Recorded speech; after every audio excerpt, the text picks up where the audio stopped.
नमस्कार दोस्तों, मैं रजनीश कुमार आप सभी का बहुत बहुत स्वागत करता हूं आपके अपने YouTube channel Rajneesh Ramesh official पर। भाइयों, आज हम बात करने वाले हैं लोकसभा क्षेत्र अलीगढ़ के बारे में। तो 2024 लोकसभा चुनाव नज़दीक में ही है। बहुत जल्द उन तारीखों का ऐलान भी हो जाएगा कि किस किस तारीख में कहाँ कहाँ वोट पड़ने हैं। तो आज हम बात करने वाले हैं उत्तर प्रदेश के एक लोकसभा क्षेत्र अलीगढ़ के बारे में। भाइयों, अगर लोकसभा क्षेत्र अलीगढ़ की बात की जाए तो मैं आपको 2004 के चुनाव से लेकर चलूंगा। 2004 के जो लोकसभा चुनाव हुए थे वहाँ के परिणामों से आगे के लिए बढ़ते हुए चलेंगे, क्योंकि उससे हमें एक ओवरव्यू मिल जाएगा लोकसभा क्षेत्र अलीगढ़ के बारे में कि ये सीट किस पार्टी की तरफ झुकाव रखती है और कैसे कैसे यहाँ से किस किस पार्टी के प्रत्याशी कब कब जीतते आए हुए हैं। अब हमें जहाँ वोट करना है अब 2024 में, बहुत से भाई मेरी उम्र के होंगे, उन्हें ये नहीं पता कि समय की मांग क्या है, हमारे मुद्दे क्या हैं। उनको सिर्फ भावनाओं में बह जाते हैं ज़्यादातर। और सबसे बड़ी भावना जो होती है वो होती है जाति कि हमारी जाति का अगर कोई कैंडिडेट वहाँ से आ गया तो हम ये भूल जाते हैं कि हमारे हित क्या हैं, और उन्हें साइड में रखकर हम एक अपनी जाति को देखते हुए वोट कर देते हैं। तो उसी चीज़ को समझने की कोशिश करेंगे। मैं बात करने वाला हूँ 2004 के लोकसभा चुनाव के परिणामों से।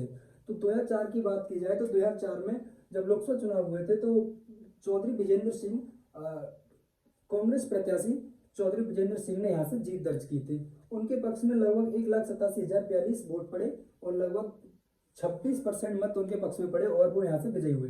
2024 का चुनाव चौधरी विजेंद्र सिंह ने कांग्रेस के सिंबल पर जीता। दूसरे नंबर पर रही शीला गौतम, जो कि बीजेपी प्रत्याशी थी।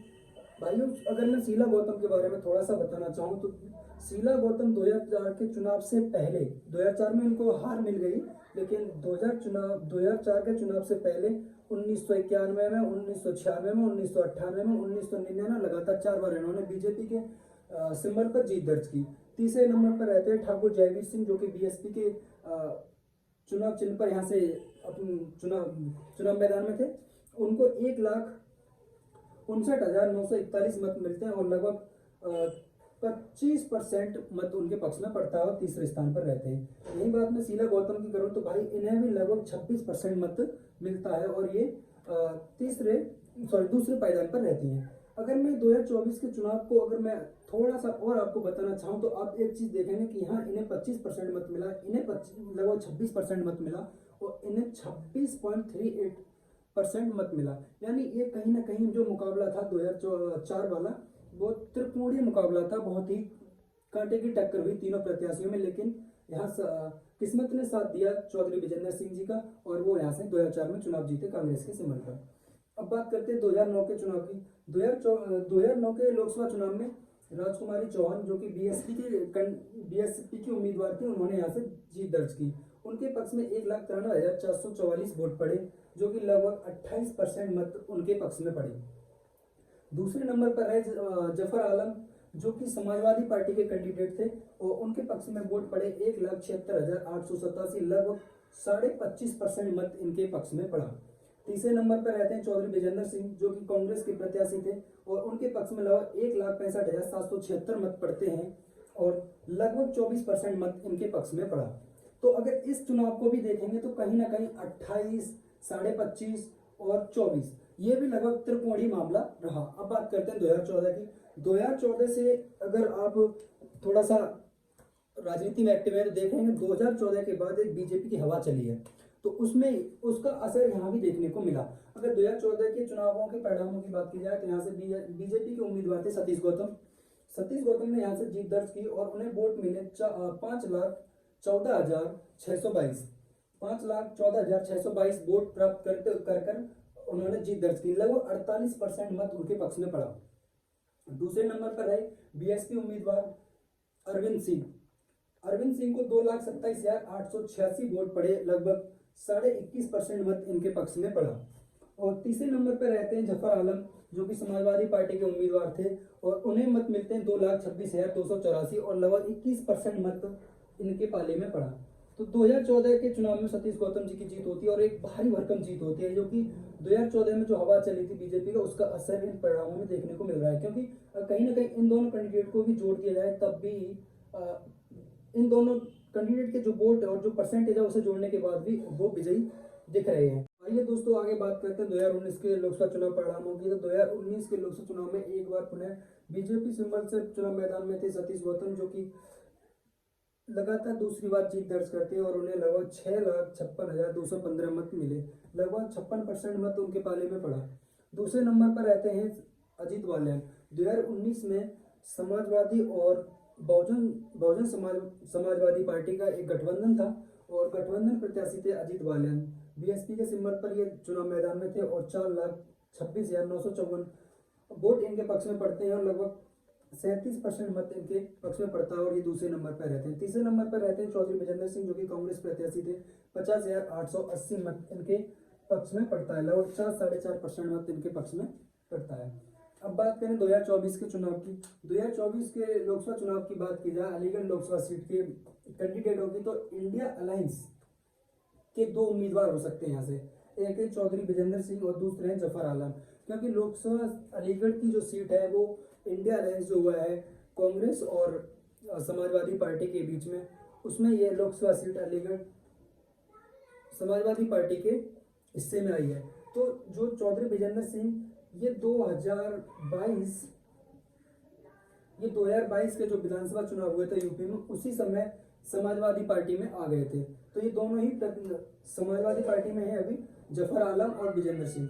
तो यहाँ से इन्हीं दो में से किसी एक के टिकट की संभावना ज़्यादा है। अगर बात की जाए तो चौधरी विजेंद्र सिंह अभी पहले पर हैं यहाँ से इंडिया अलायंस की टिकट के मामले में। अगर एनडीए पक्ष से अगर टिकट की बात की जाए तो वो सतीश गौतम या फिर कोई बदलाव होता है, तो मुझे नहीं लगता कि बदलाव होगा, क्योंकि जहां इन्होंने 2014 में 48% मत प्राप्त किया था, तो वहीं 2019 में गठबंधन होने के बावजूद भी इन्हें लगभग 56% मत इनके पक्ष में पड़ा। 2024 के चुनाव में ये तो एक कैंडिडेट हो सकते हैं। अगर मैं बात करूं लोकसभा क्षेत्र अलीगढ़ की विधानसभा में, तो यहाँ 5 विधानसभाएं इस क्षेत्र में आती हैं और उनमें है, एक है खैर, दूसरी है बरौली, तीसरी है अतरौली, चौथी है कौल और 5वीं है अलीगढ़। अब बात करते हैं 2024 के चुनाव को मद्देनजर रखते हुए लोकसभा अलीगढ़ की जातिगत आंकड़े की। आइए भाइयों अब बात करते हैं हम लोकसभा क्षेत्र अलीगढ़ के जाति समीकरण की। जाति समीकरण की बात की जाए तो लोकसभा क्षेत्र अलीगढ़ में जाट समुदाय की लगभग 1,80,000 मतदाता जाट समुदाय के यहाँ से हैं। दूसरे समुदाय की बात की जाए तो वो है मुस्लिम समुदाय और मुस्लिम समुदाय से लगभग 4 लाख मतदाता लोकसभा क्षेत्र अलीगढ़ में आते हैं। तीसरी बात की जाए यादव समाज की, तो लगभग यहाँ पे 90,000 से 1 लाख मतदाता यादव समाज के हैं।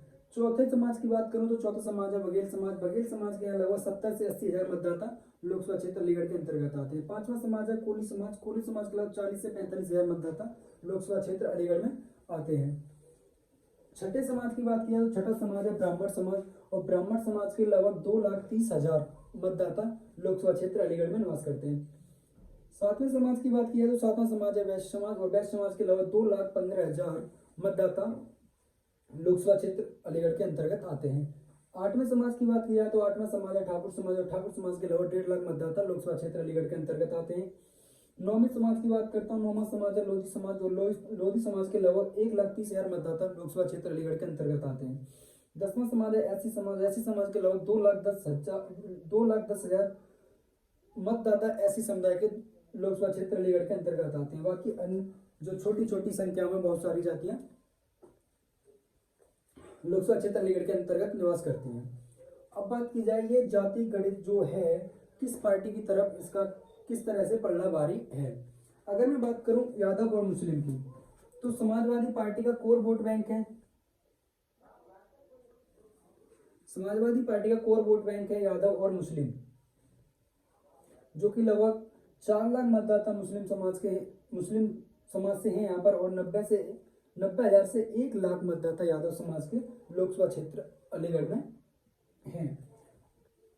आगे बात की जाए ब्राह्मण समुदाय और वैश्य समुदाय, ठाकुर समुदाय और लोधी समुदाय। अगर मैं इन चारों की बात करूं तो प्रेजेंट टाइम की जो सिचुएशन है उसे देखते हुए इन चारों ही समाज का झुकाव बीजेपी की तरफ ज्यादा है।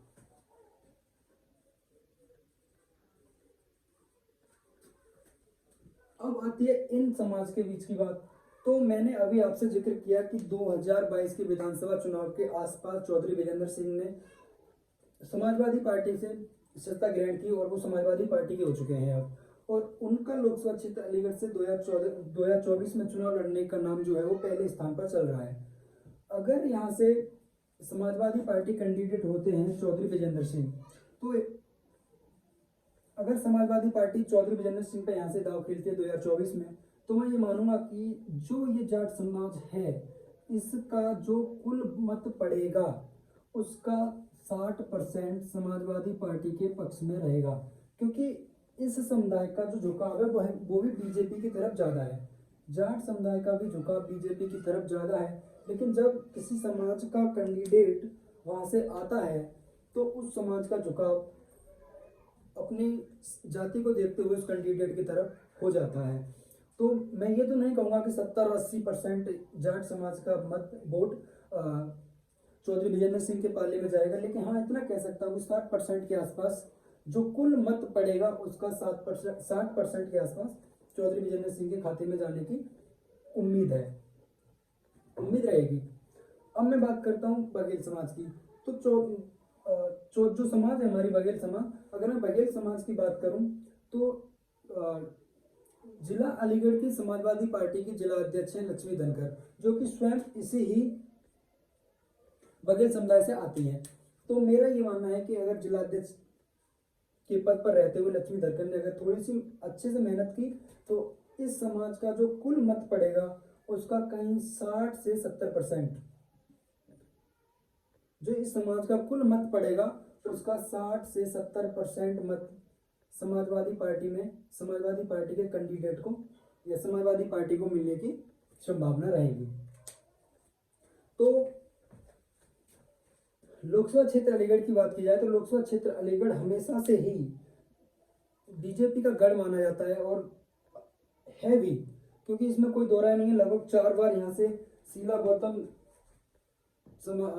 बीजेपी पार्टी से जीत दर्ज कर चुकी हैं और लगातार 2 बार से अभी सतीश गौतम जी।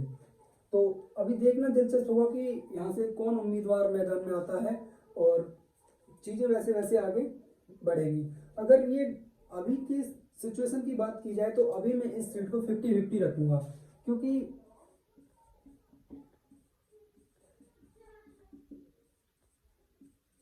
वर्तमान समय की सिचुएशन को देखते हुए अगर बात की जाए लोकसभा क्षेत्र अलीगढ़ की, तो ये सीट अभी किसी भी पार्टी के पक्ष में रखना थोड़ा जल्दबाजी होगा, क्योंकि किसी भी पार्टी ने अभी यहाँ से अपना किसी भी कैंडिडेट का नाम घोषित नहीं किया। बात करूँ समाजवादी पार्टी से तो 2 नाम चर्चा में है, पहला है चौधरी विजेंद्र सिंह का और दूसरा है जफर आलम का। बात करूँ मैं अगर भारतीय जनता पार्टी का, तो मुझे नहीं लगता यहाँ से कोई बदलाव होगा और यहाँ से 2024 में एक बार फिर यहाँ से भारतीय जनता पार्टी के उम्मीदवार होंगे सतीश गौतम। अगर बात लोकसभा क्षेत्र अलीगढ़ की बात करूं तो यहाँ पर बहुजन समाज पार्टी का भी बहुत बड़ा कोर वोट बैंक है, क्योंकि 2,10,000 के आसपास मतदाता इस क्षेत्र में ऐसी समुदाय से निवास करते हैं जो कि कहीं ना कहीं बहुजन समाज पार्टी का कोर वोट बैंक है। तो ये देखना दिलचस्प होगा कि ये सीट इस बार किस पार्टी के पक्ष में जाती है।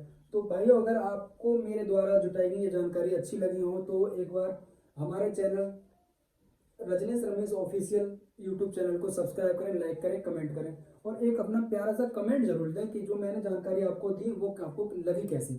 ठीक है, तो मिलते हैं नेक्स्ट किसी वीडियो में किसी एक और लोकसभा क्षेत्र के बारे में चर्चा करेंगे। तो तब तक के लिए जय हिंद, जय भारत।